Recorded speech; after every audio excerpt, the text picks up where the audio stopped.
தூர சக்தி, ஓர சக்தி, கோர சக்தி, பார சக்தி, தூர்த்து போன சக்தியாவும் ஆயிடுச்சு. சூரசக்தி, பாரசக்தி, ஓரசக்தி, சக்தி மசாலா. யாரையும் உனக்கு ஸ்கிரிப்ட் ரைட்டரு? சரி, ஒரு மாசமா டைம் எடுத்திருக்க. சரி, ஸ்டேஜ் போட்டு தேங்க்ஸ் சொன்னா தேங்க்ஸ் சொல்ல வரணும். அதை விட்டுட்டு டிஎம்கே பிடிச்சே தொங்குறது.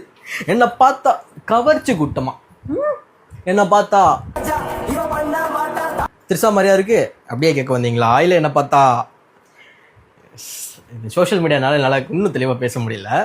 எல்லாத்துக்கும் டிஎம்கே தான் காரணம். எல்லா பழியும் தூக்கி ஏன் மேலே போடுறீங்க? சந்தோஷ் சுப்ரமணியத்தில் ஜெயம் ரவி சொல்கிற மாதிரி எல்லாத்துக்கும் நீங்கள் தான்ப்பா காரணம். இன்னும் சின்ன பிள்ளை மாதிரி மிஸ் அவன் எனக்கு கிள்ளிட்டான். புரியுதா இல்லையா? உன் கட்சிக்காரன், உன் தொண்டனே, உன் ஃபேன்ஸே ஒன்று அடிக்க ஆரம்பிச்சான் நேற்றுலேருந்து. அந்த லட்சணத்தில் நீங்கள் அரசியல் பண்ணுறீங்க சார். தற்கொரியாமா தற்கொரி நல்லா வருது, வேணான்னு பாக்குறேன். வாயில் ஏதாவது வந்துருமா? ஏன் பாக்கி கதை போட்டிருக்கீங்களா? இல்லை புரியல.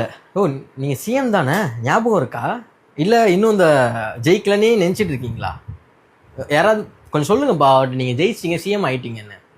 ஒரு பேசிக் ரெஸ்பெக்ட் இல்லாமல் நீங்கள் ஒரு ஸ்டேஜை போட்டு பேசுகிறீங்க அப்படின்னா உங்களோட அந்த லெவலு எப்படி இருக்குதுன்னு எல்லாருக்குமே புரியுது.